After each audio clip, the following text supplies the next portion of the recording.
ఈ రాష్ట్రంలో ఉన్న పరిస్థితులు ఎట్లా ఉన్నాయి అంటే ఫీజు రియంబర్స్మెంట్ కానీ లేకపోతే విద్యా వ్యవస్థను కానీ చాలా దారుణంగా ఇబ్బంది పడే పరిస్థితుల్లో ఈ రాష్ట్రంలో పరిస్థితులు కొనసాగుతున్నాయి.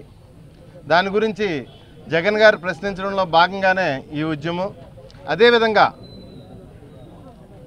ఇంకొన్ని విషయాలు, ఫీజు రియంబర్స్మెంట్ కొన్ని వేలాది కోట్ల రూపాయలు బకాయిలు ప్రభుత్వం ఫీజు రియంబర్స్మెంట్ విషయంలో వేలాది కోట్ల రూపాయల బకాయిలు విద్యార్థులకు పెట్టేసింది.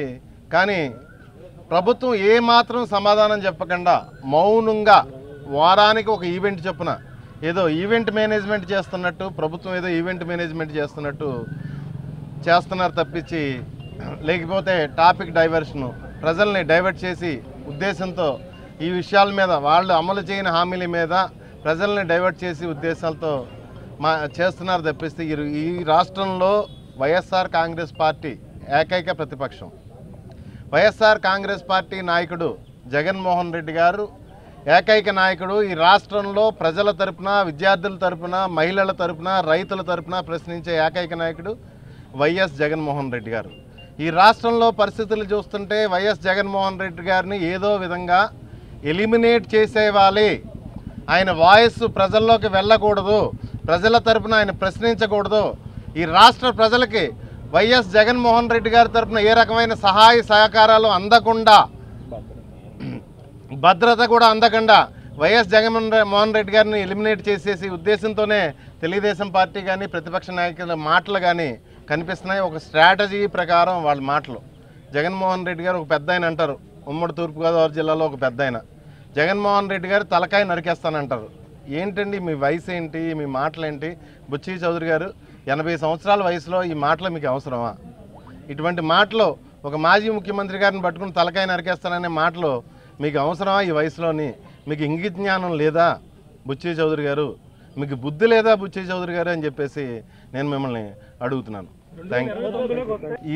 ఈ రాష్ట్రం మొత్తం ఆ రోజు ప్రెస్ మీట్ చూశారు. ఈ రాష్ట్రం మొత్తం, ఈ రాష్ట్రంలో ఉన్న ప్రజలందరూ చూశారు. జగన్మోహన్ రెడ్డి గారు సంధించిన ప్రశ్నలు ఏంటి, ప్రజలకు ఇచ్చిన హామీలు సూపర్ 6 సూపర్ 7 అమలు చేయమని కదా ఆయన చెప్పి అడిగింది. ఈ రాష్ట్రానికి వచ్చిన సంవత్సరంలోనే 48.5% అప్పు కదా ఆయన అడిగింది.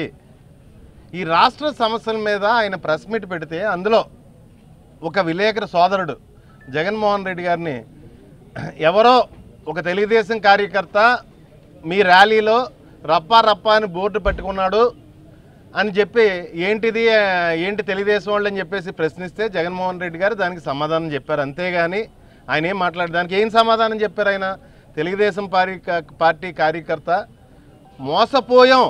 మేము మోసపోయామని బాధతో మా పక్షానికి వచ్చి రప్పా అని చెప్పేసి బోర్డు పట్టుకున్నాడు అని చెప్పేసి జగన్మోహన్ రెడ్డి గారు మాట్లాడారు తప్పించి అది ఒక సినిమా డైలాగు. ప్రజాస్వామ్యంలో సినిమా డైలాగులు కూడా హోర్డింగ్లు పట్టుకోకూడదు అని చెప్పేసి మాట్లాడి తప్పిస్తే వేరే రకంగా జగన్మోహన్ రెడ్డి గారు రప్పా అని చెప్పేసి మాట్లాడలేదు. ఆ రకంగా టాపిక్ డైవర్షన్ కోసం వారు సమాధానం చెప్పవలసిన విషయాలు జగన్మోహన్ రెడ్డి గారు ప్రెస్ మీట్ను పూర్తిగా డైవర్ట్ చేయడం కోసం రప్పా, ఫీజు రియంబర్స్మెంట్ రప్పా, తల్లికి వందనం రప్పా, నిరుద్యోగ భృతి 36,000 రూపాయలు ఈ సంవత్సరానికి ఇవ్వాల్సింది నిరుద్యోగులకి రప్పా. అదే ఆన్సర్, రప్పా ఆన్సర్.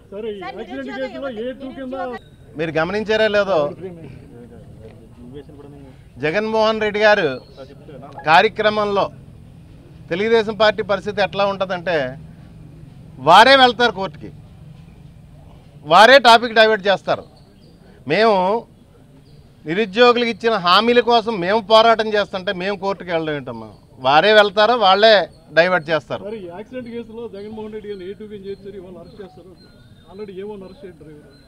ఈ యాక్సిడెంట్ కేసులో జగన్మోహన్ రెడ్డి గారి మీద మర్డర్ కేసు పెట్టారు. ఏ టూకిని చేర్చడం కాదు, మర్డర్ కేసు పెట్టారు. ఏకంగానే జగన్మోహన్ రెడ్డి గారు మీద మర్డర్ కేసు పెట్టేశారు. ఈ ప్రజాస్వామ్య భారతదేశంలో ఎవరికైనా ఏ పౌరుడికైనా ఒకే రకమైన చట్టాలు ఉంటాయి. ఆ రోజు పుష్కరాల్లో 29 మంది చనిపోయినా, స్టాంపింగ్ అయి చనిపోయినా, లేకపోతే చంద్రబాబు నాయుడు మీటింగ్లో 8 మంది 7 చనిపోయినా ఎవరికైనా ఒకే రకమైన చట్టాలు ఉంటాయి. అది ప్రజాస్వామ్య భారతదేశంలో రాజ్యాంగ వ్యవస్థ న్యాయ వ్యవస్థ నడిపిస్తాయి. ఖచ్చితంగా న్యాయస్థానాలకి ఈ ప్రజాస్వామ్య వ్యవస్థకి వైఎస్ఆర్ కాంగ్రెస్ పార్టీ గౌరవిస్తుంది. Thank you.